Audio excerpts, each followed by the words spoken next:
Hermano Chris, can you pray to begin, please? Amén. Amantísimo Padre Celestial, Señor. Una vez más estamos en tu presencia, Señor. Date gracias, Padre, por los hermanos y las hermanas que están aquí presentes, Señor. Padre, venimos, Padre, como carta abierta, Padre Santo, pero también venimos, Padre, con los oídos abiertos para aprender, Padre Santo, lo que tú has preparado a través de nuestra hermana Heriberto, Señor. Gracias, Padre Santo, por la labor que él hace, Señor, en prepararse para dar esta clase, Señor. Porque no todo el mundo la puede enseñar, Padre, solamente tus escogidos. Y te doy gracias, Padre, por él. Te doy gracias, Padre, por nuestros corazones, nuestras mentes, que tú nos limpies y nos despejes de cualquier idea, de cualquier problema, Padre Santo, que esté impidiendo que podamos oír tu palabra, Señor. Que la podemos poner en medida en nuestros corazones para así llevarlas a otros, enseñarlas a otros, Padre Santo, la verdad de tu palabra. En el nombre de Jesús te damos gracias, Señor.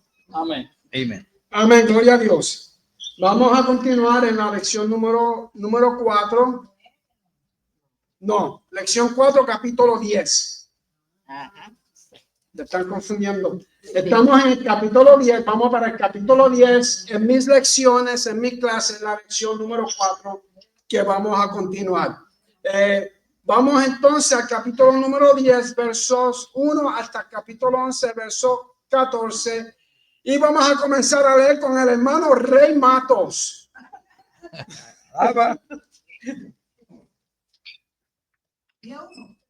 Empieza con el 1. Vi descender del cielo a otro ángel fuerte, envuelto en una nube, con el arco iris sobre su cabeza, y su rostro era como el sol, y sus pies como columnas de fuego. Mira, Tenía en su mano un librito abierto, junto a su pie derecho sobre el mar y el izquierdo sobre la tierra. Yoli. Y clamó a gran voz como ruge un león, y cuando hubo clamado, 7 truenos emitieron su voz. Chino. Capítulo 10, verso 4.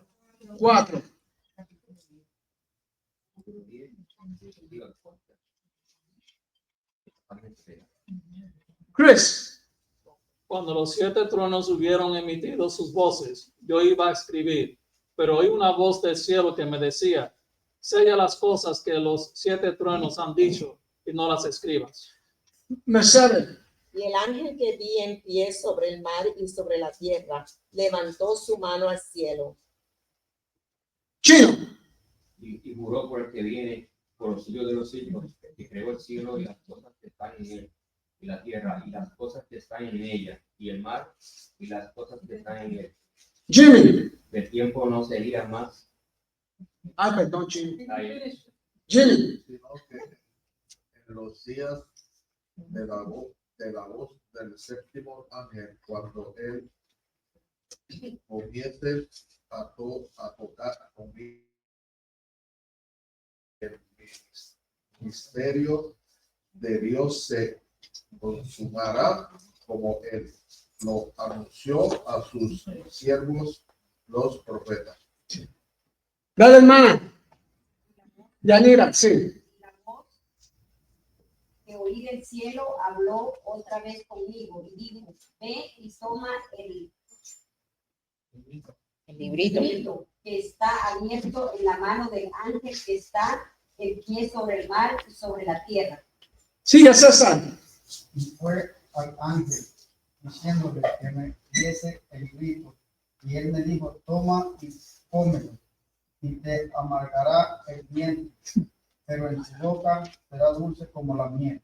Elizabeth. Entonces tomé el librito de la mano del ángel y lo comí, y era dulce en mi boca como la miel, pero cuando lo hube comido, amargó mi miel. Miriam. Y él me dijo: este es lo que profeticé otra vez muchos pueblos, naciones, lenguas y reyes. Juan, búscate Daniel 9:27. Julio, Lucas 21:24. Brenda, Mateo 17, 3 al 4. Rosa, Malaquías, capítulo 4, verso 5.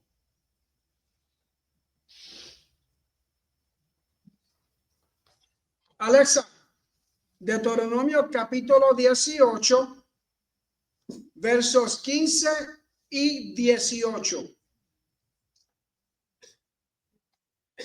Chiqui, Judas 1, versos 14 a 15. Dodi, Génesis 5, 23 al 24. Hermana Mercedes, esposa de hermano Joe.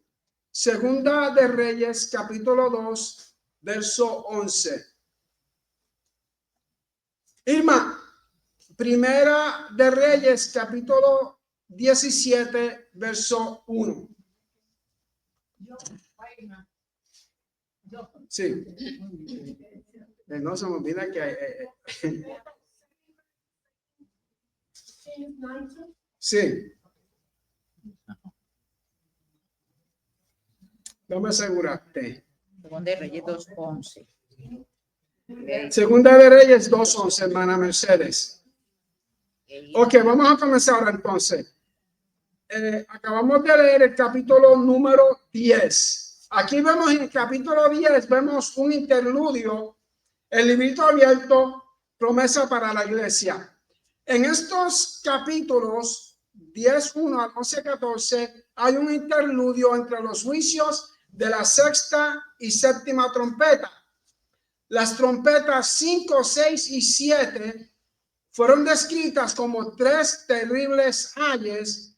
Los primeros dos ya pasaron, fueron desatados y contenían terribles ataques demoníacos, como vimos la semana pasada, directamente contra quién? Contra personas no selladas. ¿No selladas con qué? Con el sello del Señor, ¿verdad? La séptima trompeta va a contener todos los juicios de las copas que aumentan en intensidad más de lo que hemos visto hasta ahora. Ahora, aquí hay otro momento de calma antes de la tormenta, similar al que se produjo entre los sellos 6 y 7, cuando hubo alrededor de media hora de silencio en el cielo. Eso está en Apocalipsis capítulo 8, verso 1. Ahora, capítulo 10, verso 1 nos habla de otro ángel fuerte. No se nos da la identidad de este ángel. Sin embargo, es diferente a muchos de los otros ángeles. Se dedica más tiempo y esfuerzo a describir este ángel. Es evidente que es muy poderoso. Tiene un arco iris sobre su cabeza. Su cara es como el sol y sus piernas son como columna de fuego. Estas descripciones, especialmente con respecto a su rostro y piernas, son similares a las descripciones de Jesús en Apocalipsis capítulo 1. En ningún otro lugar de las Escrituras podemos ver tantas y tan claras descripciones de un ángel. Este ha llevado a algunos a concluir que este ángel es Jesús. Pero Juan describe a este ser como otro ángel poderoso. Otro ángel poderoso, ¿verdad?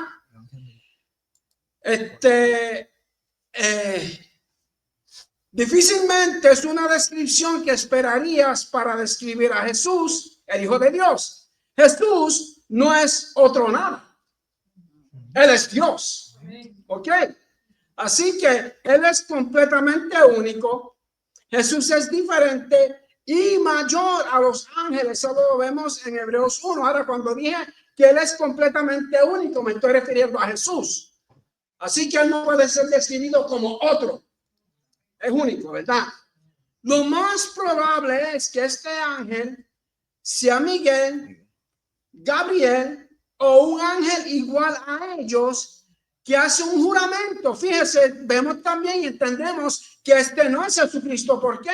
Porque hace un juramento por Jesucristo, indicando que algo importante está por suceder. La forma en que se describe muestra que este ángel viene directamente de la presencia de Dios. Él está en una misión divina y tiene autoridad divina. Piense que los ángeles desempeñan un papel destacado en el Apocalipsis, siendo mencionados 76 veces. Se menciona a los ángeles en el Apocalipsis. Dice que este ángel tenía en su mano un librito, verso número 2. El librito no es lo mismo que el rollo que fue abierto desde el capítulo 6, verso 1, hasta el capítulo 8, verso 1. Este librito amargó el vientre de Juan. El ángel que está de pie con un pie sobre el mar y el otro pie sobre la tierra transmite la imagen de tomar posesión. El ángel fuerte ruge como un león y 7 truenos emitieron sus voces. No se puede saber lo que pronunciaron los 7 truenos. ¿Por qué? Porque una voz celestial ordena a Juan que selle lo que escuchó. ¿A quién se le dio una orden similar? En el Antiguo Testamento. A Daniel. Hubo algo que le dijo: no lo escribas. Y aquí a Juan se le da la misma orden. Sella, no hable lo que no escriba lo que escuchaste ahora. ¿Por qué? No sabemos. Habrá que un propósito. Y este ángel juró por el que vive por los siglos de los siglos, por el que creó el cielo y las cosas que están en él, y la tierra y las cosas que están en ella, y el mar y las cosas que están en él. Eso está en el verso número 6. Fíjense que solo por la autoridad del eterno creador puede el ángel fuerte hacer la declaración acerca de cómo y cuándo se consumirá el misterio de Dios. No habrá demora en el desarrollo de los eventos que conducen al regreso de Cristo en Apocalipsis capítulo 19, versos 11 al 21. El misterio de Dios será revelado y terminado a medida que se desarrollen los eventos de la mitad final del Apocalipsis, o sea, los 3 años y medio, que es entonces conocida como la gran tribulación, porque ahí es donde la situación empeora. Aspectos significativos de este misterio ya han sido revelados a través de los profetas, pero aún queda mucho por entender cuando los eventos suceden. Como palabras de juicio, el librito amargaría el estómago de Juan. La profecía de Juan sobre pueblos, naciones, lenguas y reyes puede referirse especialmente al segundo ay de Apocalipsis 11, 1 al 14, ya que se centra en el testimonio de los 2 testigos. Vamos al capítulo 11, vamos a hablar acerca de estos 2 testigos, ¿verdad? Capítulo 11, vamos a leer 1 al 14, vamos a leer el capítulo completo, ya mismo terminamos.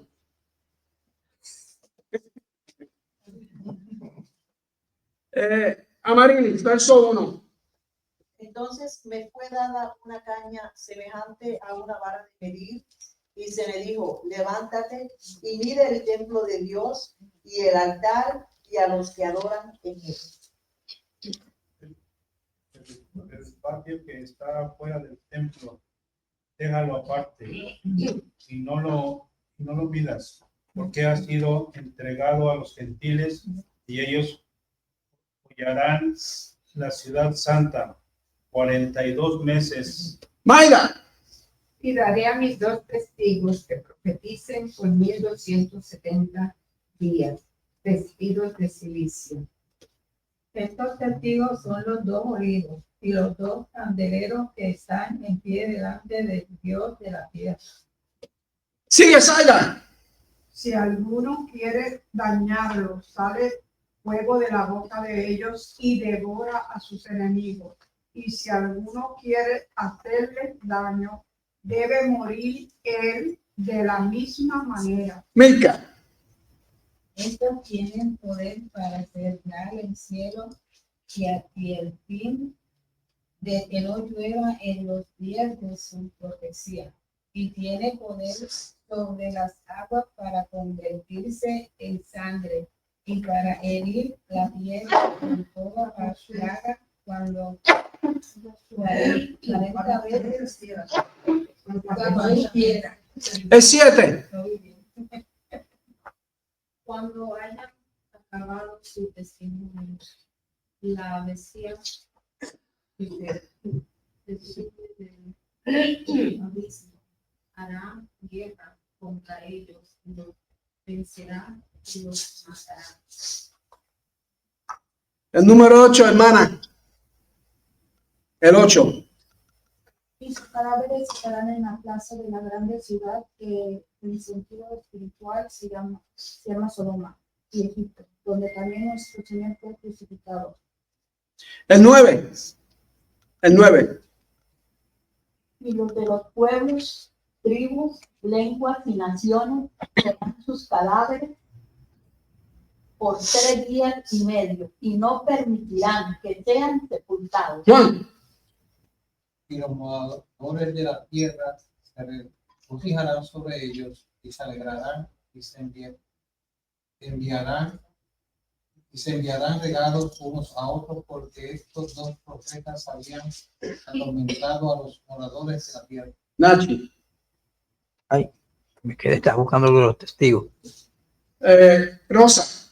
Pero después de 3 días y medio entró en ellos el espíritu de vida enviado por Dios, y se levantaron sobre sus pies, y cayó gran temor sobre los que los vieron. Julio. Y oyeron una gran voz del cielo que les decía: subid acá. Y subieron al cielo en una nube, y sus enemigos los vieron. Chris. En aquella hora hubo gran terremoto, y la 10ª parte de la ciudad se derrumbó, y por el terremoto murieron en número de 7,000 hombres, y los demás se aterrorizaron y dieron gloria al Dios del cielo. Mercedes. El segundo ay pasó, he aquí, el tercer ay viene pronto. Amén. Los 2 testigos. El capítulo 11 de Apocalipsis ha sido reconocido como uno de los pasajes bíblicos más difíciles de interpretar. Los 2 testigos mencionados en este pasaje son en efecto 2 hombres a quien Dios les dará poderes extraordinarios durante la gran tribulación. Hablamos de eso un poquito más después. La vara de medir. A Juan se le da una vara de medir, una caña de medir similar a una vara, la cual crecía comúnmente a lo largo del valle del Jordán. Esta vara, por ser liviana, era un buen instrumento para medir. La instrucción a Juan es que mida 3 cosas: el templo, el altar y los adoradores. El templo que se menciona aquí aparentemente es aquel que construirán los judíos bajo la protección del anticristo al comienzo de la tribulación para el restablecimiento de los antiguos sacrificios. Este templo será profanado por el anticristo y allí se colocará una imagen representativa del gobernante mundial para que el mundo entero lo adore. El altar que Juan debía de medir podía ser el altar del incienso, que en el diseño del templo se encontraba a la entrada del lugar santo, o bien podría tratarse del altar de sacrificio, el cual estaba ubicado inmediatamente en las afueras del templo. Luego, Juan también debe de medir a los adoradores, lo cual parece indicar que Dios es quien evalúa la adoración del hombre y el carácter de los adoradores. Dios sabe si estamos adorándolo genuinamente de corazón porque queremos adorarlo, o si estamos adorándolo simplemente de rutina, o porque alguien nos diga adora a Dios. Dios sabe, ¿verdad? Por lo tanto, por medio del acto de medir, Dios no solamente reclama propiedad sobre el templo y el altar, sino que también demuestra su autoridad para determinar si la adoración que se ofrece y los adoradores mismos están a la medida de sus requisitos. ¿Y cuáles son los requisitos? Santidad. Santidad. Se le da a Juan la instrucción de no medir el patio alrededor del templo, pues ha sido entregado a los gentiles junto con la ciudad santa por un periodo de 42 meses. Aquí aparece nuevamente el ya mencionado periodo de 3 años y medio o la mitad del periodo de 7 años anunciado por el profeta Daniel, y ahí vamos a entrar a otro pequeño estudio.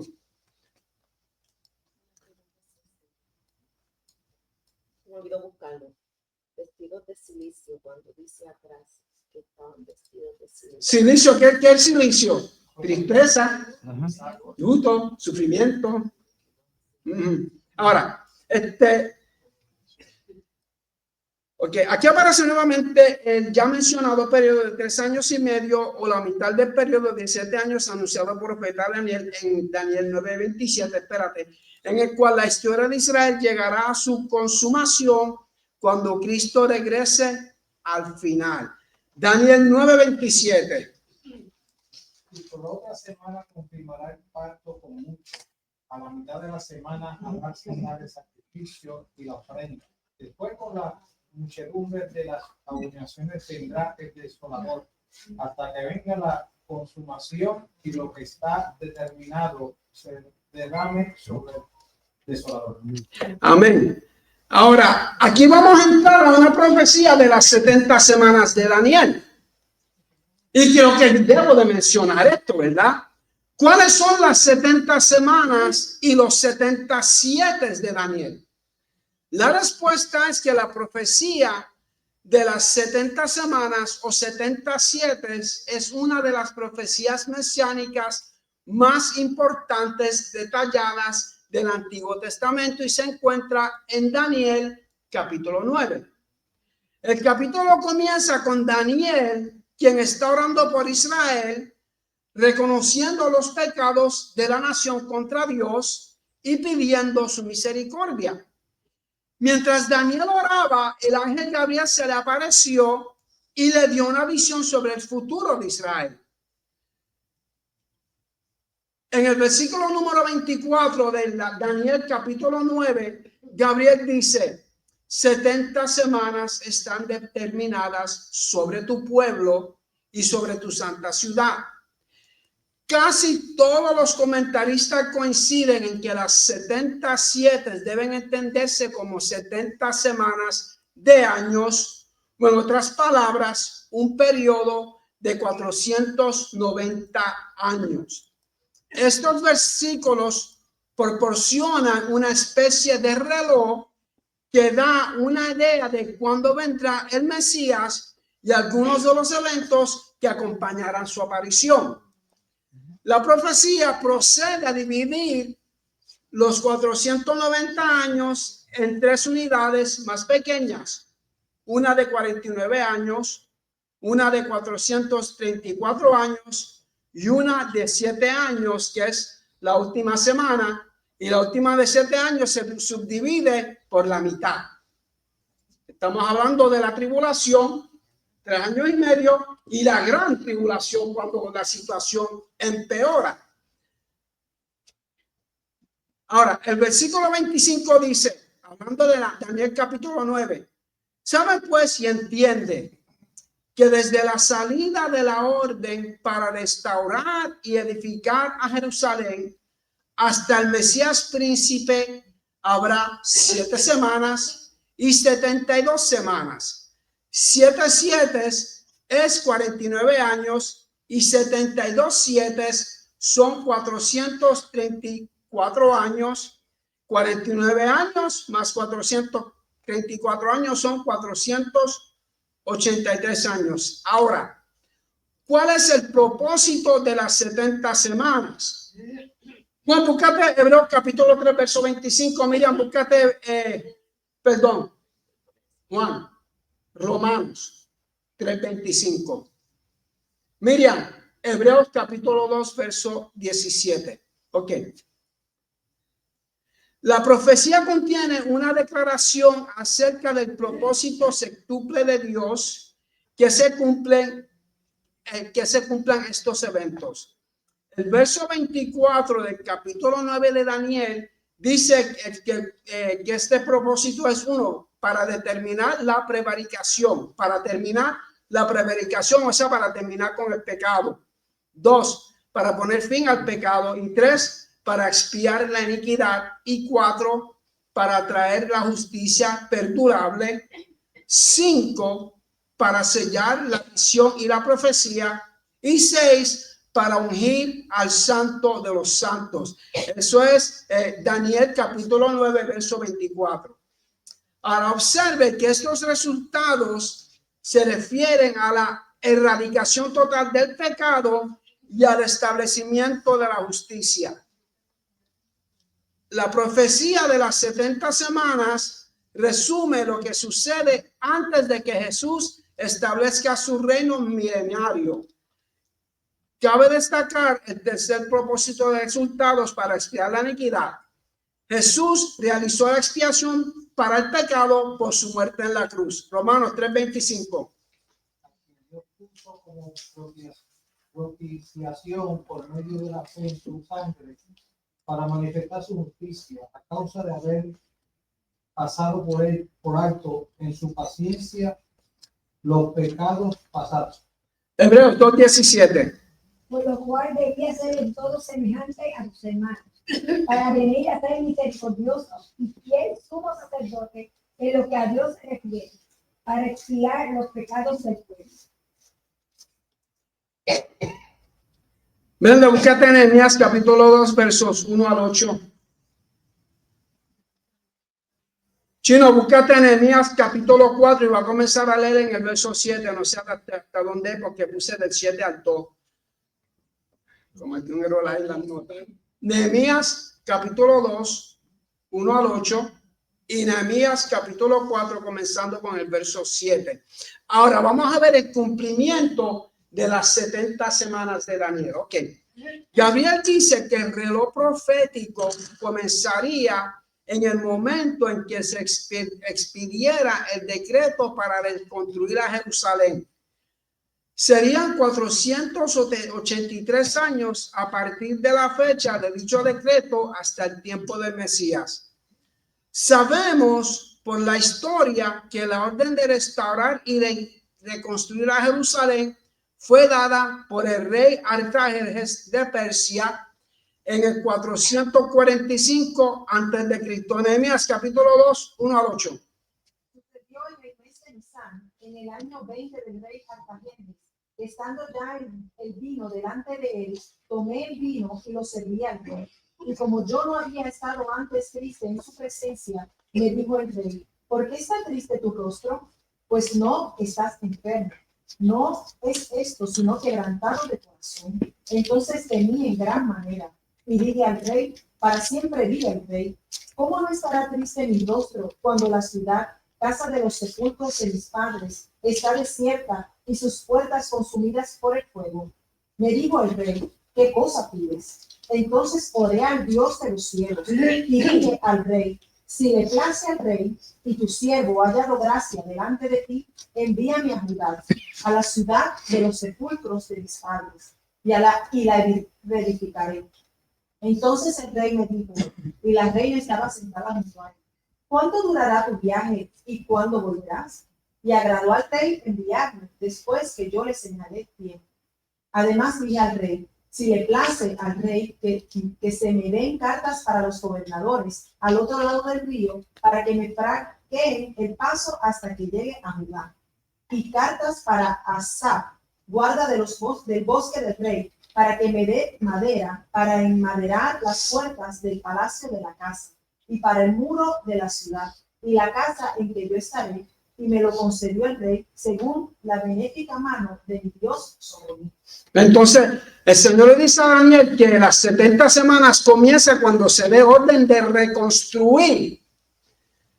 Nehemías recibe esta orden para reconstruir De rey Artajerjes comienza el reloj a correr para el pueblo de Israel como nación, ¿verdad? Ahora, la primera unidad de 49 años o 7 sietes cubre el tiempo que se necesitó para la reconstrucción de Jerusalén. Se volverá a edificar la plaza y el muro en tiempos antiguos, dice Daniel 9:25. Esta reconstrucción se describe en el libro de Nehemías. Empieza a leer Chino, capítulo 4, empieza en el verso 7. Aconteció que oyendo Sanballat y Tobías y a los árabes, los amonitas y a los asdod. Perdón, Chino, empieza en el 1. Cuando oyó Sanballat que nosotros edificábamos el muro, se enojó, se enfureció en gran manera e hizo escarnio de los judíos y habló delante de sus hermanos y los del ejército de Samaria y dijo: ¿qué hacen estos débiles judíos? ¿Se les permitirá volver a ofrecer sus sacrificios? ¿Acabarán en un día? ¿Resucitarán de los montones de polvo las piedras y fueron quemadas? Y estaban junto en Tobías amonita, el cual dijo: los que ellos edifican el muro de piedras y tuviere una torre, lo derribarán. Baja al verso número 6. Edificamos pues el muro y toda la muralla fue terminada hasta la mitad de su altura, porque el pueblo tuvo ánimo para trabajar. Amén. Ahí estamos hablando de la reconstrucción, ¿verdad? Que Dios había dicho, utilizando las costumbres judías de un año de 360 días, los 483 años después del año 445 antes de Cristo nos colocan el año 30 de Cristo, que coincidirá con la entrada triunfante de Jesús en Jerusalén, en Mateo capítulo 21, 1 al 9. La profecía en Daniel 9 especifica que tras la finalización de 483 años se quitará la vida al Mesías. Eso está en el verso número 26 de Daniel capítulo 9. Esto se cumplió cuando Jesús fue crucificado. Ok. Daniel 9:26 continúa con una predicción que después de que el Mesías se le quite la vida, el pueblo de un príncipe que ha de venir destruirá la ciudad y el santuario. Esto se cumplió con la destrucción de Jerusalén en el año 70 de Cristo. El príncipe que ha de venir es una referencia al anticristo. Según parece, tendrá alguna conexión con Roma, ya que fueron los romanos los que destruyeron a Jerusalén. La última semana de las 70 semanas. De los 77, 69 ya han cumplido en la historia, ya se han cumplido 69. Esto deja todavía 7 por cumplirse, que serán los 7 años de la gran tribulación. ¿Ok? Una vez la iglesia se vaya con Cristo, comienza el reloj nuevamente a correr para cumplirse esa semana número 70. Por ahora el reloj está detenido. Dios está tratando con el pueblo gentil, aunque sí los judíos pueden recibir a Cristo como el Señor y Salvador. Pero una vez la iglesia se vaya, Dios se va a tratar con los judíos. Comienza nuevamente a correr el reloj para cumplir la semana que falta. Ok. La mayoría de los eruditos creen que ahora estamos viviendo en una enorme brecha entre la semana 69 y la semana 70. ¿Cuándo se cumplió la semana 69? Cuando Cristo murió en la cruz del Calvario. Se cumple la semana 69. El reloj profético se ha pausado, por así decirlo. El último 7 de Daniel es lo que generalmente llamamos el periodo de la tribulación. La profecía de Daniel revela algunas acciones del anticristo. El príncipe que ha de venir. El versículo 27 dice de Daniel 9. Y por otra semana confirmará el pacto con muchos. A la mitad de la semana hará cesar el sacrificio y la ofrenda. Después, con la muchedumbre de las abominaciones, vendrá el desolador. Eso está hablando de la paz que hay por los primeros 3 años y medio. Jesús nos advirtió de este evento en Mateo capítulo 4, verso 15. Después de que el anticristo rompe el pacto con Israel, empezará un tiempo de gran tribulación, que son los últimos 3 años y medio. Mateo 24, 21. Daniel también predice que el anticristo enfrentará un juicio. Él solo gobierna hasta que venga la consumación y lo que está determinado se derrame sobre el desolador. Daniel 9:27. Dios solo permitirá que el mal llegue hasta aquí y el juicio que el anticristo enfrente ya ha sido planeado. Ya el fin del anticristo está planeado. La profecía de las 70 semanas es compleja, es increíblemente detallada y mucho se ha escrito sobre ella. Por supuesto, existen diversas interpretaciones, pero lo que hemos presentado aquí es el punto de vista dispensacional premilenial, o sea, que sucede antes del milenio. ¿Ok? Una cosa es cierta, Dios tiene un calendario y Él está manteniendo todo según lo programó. Él conoce el fin desde el principio, lo vemos en Isaías capítulo 46, verso 10, y debemos estar siempre esperando el retorno triunfante de nuestro Señor Jesucristo. Lo vemos en Apocalipsis capítulo 22, verso número 7. Vamos a seguir por acá. Entonces leímos Daniel, ¿verdad? Ok. Quería explicarle eso. Yo sé que hay muchos números y un poco, ¿verdad? Ahora, en el cual la historia de Israel llegará a su consumación cuando regrese Cristo. Lucas 21:24. Y caerán al filo de espada, serán llevados cautivos a todas las naciones, y Jerusalén será hollada por los gentiles hasta que los tiempos de los gentiles se cumplan. Amén. Los tiempos de los gentiles terminarán según con la segunda venida de Cristo. Ahora acuérdense que la segunda venida de Cristo no es lo mismo que el arrebatamiento de la iglesia. Esos son 2 eventos diferentes. ¿Está bien?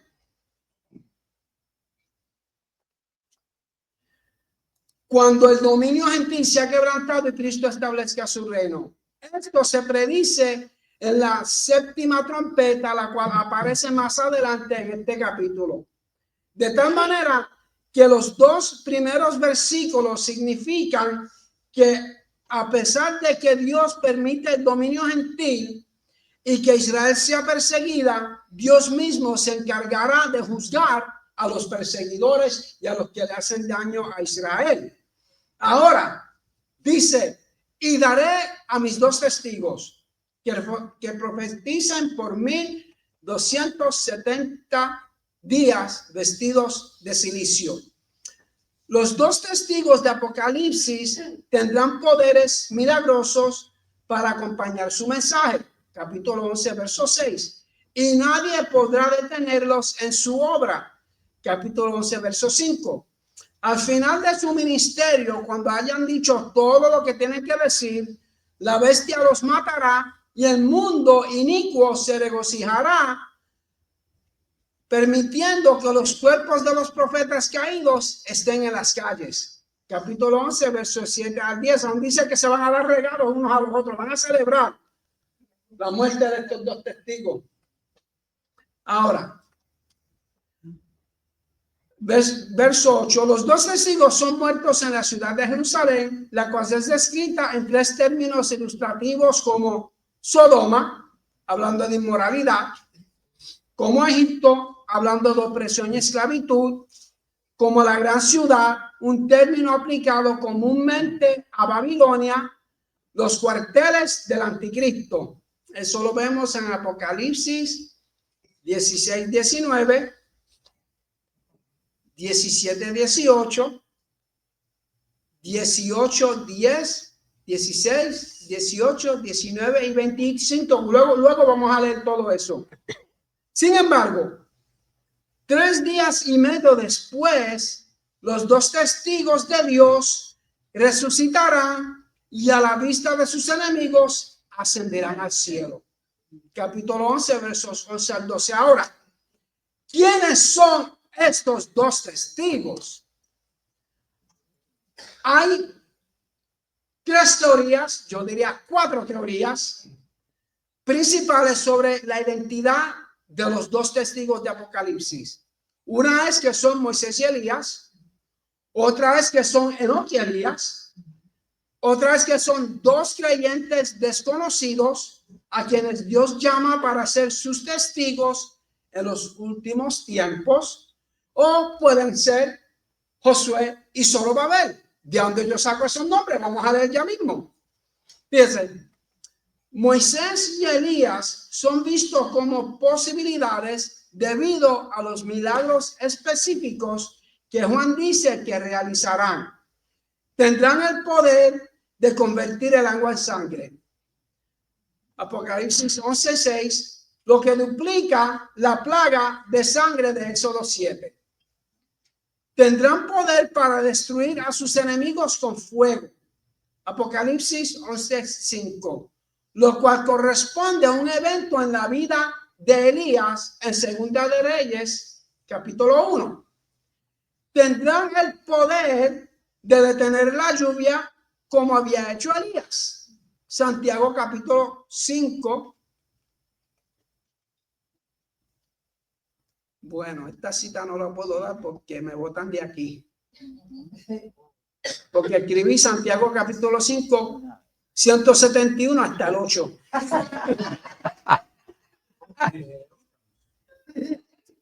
Bueno, también le da fuerza a este punto de vista el hecho de que Moisés y Elías aparecieron con Jesús en la transfiguración, Mateo 17, 3 al 4. Y aquí les aparecieron Moisés y Elías hablando con él. Entonces Pedro dijo a Jesús: Señor, bueno es para nosotros que estemos aquí. Si quieres, hagamos aquí 3 enramadas, una para ti, otra para Moisés y otra para Elías. Amén. Además, la tradición judía espera que Moisés y Elías regresen según la profecía de la venida de Elías en Malaquías 4:5. He aquí, yo os envío el profeta Elías, antes que venga el día de Jehová, grande y terrible. Y debido a la promesa de Dios de levantar un profeta como Moisés, Deuteronomios 18, verso 15 y verso 18.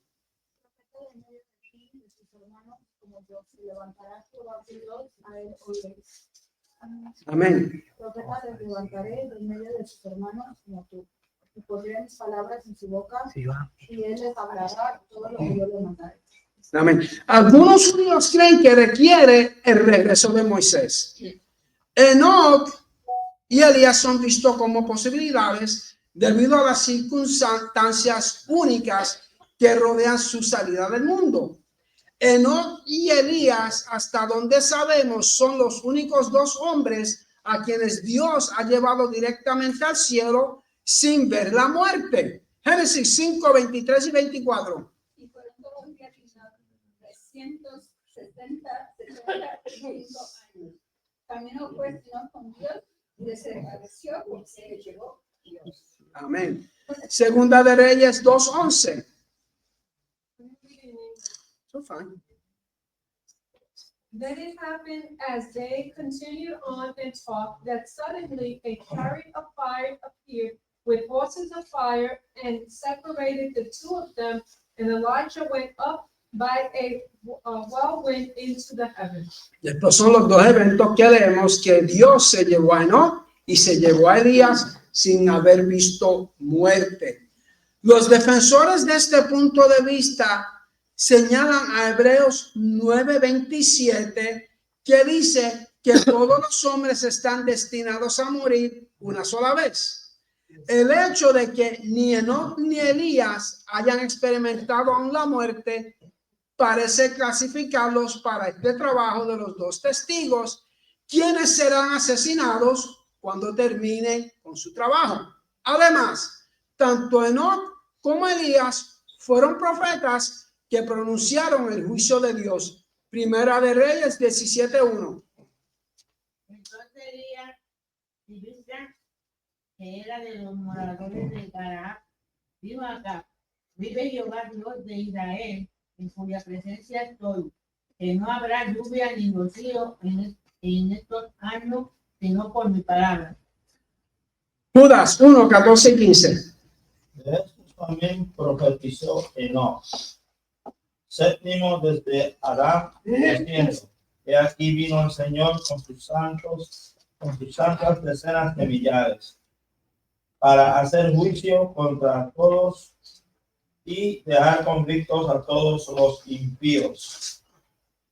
Todas sus obras impías que han hecho impiamente, y de todas las cosas duras que los pecadores impíos han hablado contra él. Amén. Dos desconocidos se ven como posibilidades debido a la falta de especificidad en Apocalipsis 11. Las escrituras no identifican a los dos testigos por nombre y ninguna persona conocida está asociada con su venida. Dios es perfectamente capaz de tomar a dos creyentes ordinarios y permitirles realizar las mismas señales y prodigios que hicieron Moisés, Elías y Enoc. ¿Por qué? Porque lo que ellos lo hicieron a través del poder de Dios. Dios puede coger a dos personas, ¿verdad? Que quiere. Ahora, en Apocalipsis 11:4, en la descripción de los dos testigos, Juan dice: son los dos olivos y los dos candeleros y están delante del Señor de la tierra. Aquí Juan cita Zacarías capítulo número 4. Zacarías 4 habla de Josué y Zorobabel, quienes tienen el poder de Dios fluyendo a través de ellos para llevar a cabo la obra de Dios. Zacarías 4:11-14. ¿No le digas a nadie? Bueno, primero que la encuentre me la ley. I'm sorry. Hablé más y le dije: ¿qué significan estos dos olivos a la derecha del candelabro y a su izquierda? Hablé aún de nuevo y le dije: ¿qué significan las dos ramas de olivo que por medio de dos tubos de oro vierten de su aceite como oro? Y me respondió diciendo: ¿no sabes qué es esto? Y dije: Señor mío, no. Y él dijo: esos son los dos ungidos que están delante del Señor de toda la tierra. Y esos dos ungidos de quienes están hablando ahí era del rey en ese tiempo, Zorobabel, y del sumo sacerdote Josué. No Josué el que llevó el pueblo a la tierra prometida, sino el sumo sacerdote Josué. Entonces yo digo, como Dios le dice que son los dos olivos, yo digo, bueno, serán Zacarías y Josué, serán Josué y Zorobabel. Porque si dicen que puede ser Moisés uno de ellos, y Moisés ya vio muerte, entonces ¿por qué no podían ser Josué y Zorobabel? La realidad es que no sabemos quiénes son los dos testigos. Dios lo sabe. Y no vamos a estar aquí para sufrir lo que ellos van a traer sobre la tierra. ¿Verdad? Ahora, 5 minutos. Ok. Vamos a la séptima trompeta, el tercer año. Léeme versos 15-19, Brenda, por favor.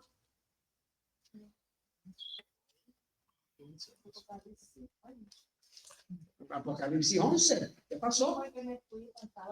Te fuiste. No te vayas. 15-19. El séptimo ángel tocó la trompeta y hubo grandes cosas en el cielo que decían: los reinos del mundo han venido a ser de nuestro Señor y de su Cristo, y él reinará por los siglos de los siglos. Y los 24 ancianos que estaban sentados delante de Dios en sus tronos se postraron sobre sus rostros y adoraron a Dios, diciendo: te damos gracias, Señor, Dios Todopoderoso, el que eres y que has de venir, porque has tomado tu gran poder y has reinado. Y se airaron las naciones, y tu ira ha venido, y el tiempo de buscar a los muertos y de dar el galardón a tus siervos, los profetas, a los santos y a los que temen tu nombre, a los pequeños y a los grandes, y de destruir a los que destruyen la tierra. Y el templo de Dios fue abierto en el cielo, y el arca de su pacto se veía en el templo. Y hubo relámpagos, voces, truenos, un terremoto y grande granizo. La séptima trompeta, el tercer y terrible ay. El reinado del mundo se ha convertido en el reino de nuestro Señor. El sonido de la séptima trompeta incluye todo lo que sucede hasta el capítulo número 20, verso 3 del Apocalipsis. Cuando suena la séptima trompeta, Juan escuchó grandes voces en el cielo que decían: los reinos del mundo han venido a ser de nuestro Señor y de Jesucristo, y Él reinará por los siglos de los siglos. Esto es el anuncio de que ha llegado el momento de que Cristo tomará el reino, aunque el reino no entra completamente en su posesión por 3 años y medio. Todo este pasaje está anticipando, porque los dichos de los 24 ancianos, las resurrecciones y los juicios del capítulo 20, la escena se encuentra en el cielo, porque allí es donde Juan oye el sonido de la trompeta y ve abierto el templo de Dios y oye las voces, truenos que acompañan la devastación de la tierra por terremoto y granizo. Este anuncio es preliminar a los grandes eventos que van a seguir, que serán los más notables y trascendentales que jamás hayan sucedido en la tierra. El tercera incluye las 7 copas y todos los demás juicios. El límite de tiempo de la séptima trompeta se da en el capítulo 10, verso 7, y se menciona como los días de la voz del séptimo ángel cuando comenzará a tocar la trompeta, lo que implica que el toque o toques de la séptima trompeta serán largamente continuos y que se extiende a lo largo de toda la última mitad de la semana. Va a ser terrible lo que va a suceder. Y vamos a entrar en eso la semana que viene. Esta historia continuará. Esta historia continuará. Así que